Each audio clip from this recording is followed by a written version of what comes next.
கிறிஸ்துவின் நாமத்தில் வாழ்த்துக்கள். சங்கீதம் 112 1-2 வசனங்களை நீங்கள் வாசித்து பார்ப்பீர்கள் என்றால் அதுல இப்படியாக சொல்லப்பட்டிருக்கிறது. செம்மையானவர்களுடைய வம்சம் பூமியில ஆசீர்வதிக்கப்பட்டிருக்கும்.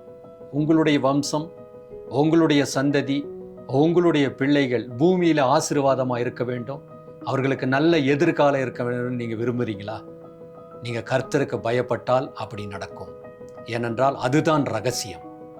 அப்ப நாம கர்த்தருடைய சமூகத்தில் அவருக்கு பயந்தவர்களாய் இருக்கும்போது நாமும் நம்முடைய பிள்ளைகளும் பெரிய ஆசீர்வாதத்தை சுதந்திரிக்கிறவர்களாக இருப்பார்கள்.